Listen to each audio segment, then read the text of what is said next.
What's the craziest way you've seen someone play the game? Elden Ring.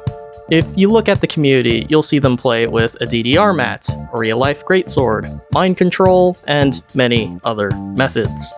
All of them are used for the purpose of increasing the difficulty, because they are a masochist, and others are used for the purpose of immersion, because they are a masochist. So what if I took the qualities of both and made my own crazy way to play Elden Ring? Because I'm a...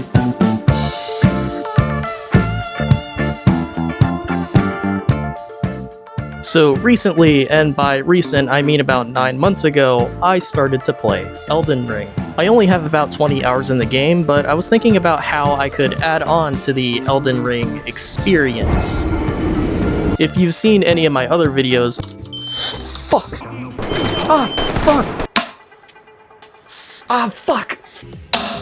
Ah, fuck! I could obviously shock myself every time I get hit, but for me, that's just not creative enough. I want to be able to make it a goal to play Elden Ring in a way that nobody has done before. Or at least I think. I really didn't do much research. And to do that, I'm going to quite literally put myself inside the world of Elden Ring, which means I'll be playing with a custom-built motion controller while in VR, making it the most immersive but psychologically damaging experience. But to pull this off, I need to figure out 3 things. Playing in VR, making the controller, and designing the weapon. Playing in VR is quite simple, thanks to Luke Ross's VR mod. There is some setup to it, but it's pretty easy to run and play with a normal controller, so that part is already done for us. When it comes to making a controller, I have absolutely zero experience with that, but luckily with the power of YouTube tutorials, Google, and me being so fucking bored all the time, I was able to come up with this little pile of spaghetti. It runs off of an ESP32, meaning that we can connect anything to it over Bluetooth, and if we slap a battery onto it, we have an entirely wireless controller. This has about the same layout as an Xbox controller. You can see the joysticks, the D-pad, the ABXY buttons, and the start and select buttons. But you might notice I'm missing all of the bumper buttons, and that's because they're handled by this motion processing unit, or MPU for short. This MPU has an accelerometer to measure acceleration and a gyroscope to measure rotation, so using the measurements from this, we can actually bind them to any of the bumper buttons. So if I take this MPU and swing it, it's going to register as the R1 button and do a basic attack. I'll show you the rest of the bumper bindings for this later, but for now that covers the basics of the controller. So now that we have the hardware and software all figured out, the only thing left to do is design our weapon of choice. And going off of the starting class weapons, we could do a battle axe, a broadsword, or, you know, the katana I put in the thumbnail of the video. And the only reason why I'm doing a katana in the first place is because of this bullshit. I mean, look at it. It's literally $1,000 for a discontinued, unopened katana controller for the PlayStation 2. That is $1,000 I could be irresponsibly gambling with. So instead of taking $1,000 and chucking that shit right out the window, I'm just going to 3D model and print my very own katana to house the electronics. I mean, it should be easy, right? I think it's only going to take a few days or even a week to just 1 month. It took me 1 month to design this. This katana measures at 44 inches long and it has a detachable blade, so that way I can play in a confined space. For the hilt, they all screw together and have these holes and snap doors to let me wire the electronics, which is going to be a major pain in the ass. But luckily, with the power of poorly timed editing, we can just... And this is the Bluetooth Katana controller all put together. Don't ask why it's a different color now. We have the joysticks, the D-pad, and these LED buttons for ABXY. To do a basic attack, all we need to do is just swing the katana. To block, we can just hold it up diagonally, kind of like in the game. For a heavy or charged attack, we can just hold the katana over our shoulder for 1 to 3 seconds and then swing. And for the special attack, which is my personal favorite, we can just pretend to sheath the katana and swing out. And just like that, the katana controller is now finished. The only thing left to do now is to dive deep into the shits of Elden Ring VR and see how well we can perform with this katana. And spoiler, I don't think it's gonna go very well.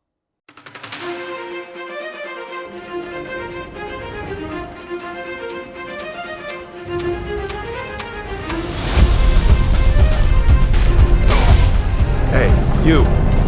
Finally awake.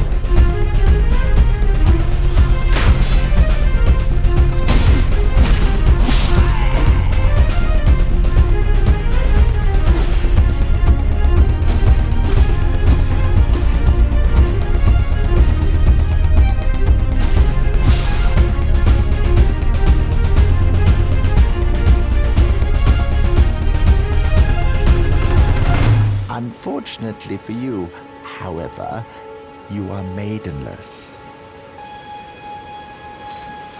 Even company.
shit.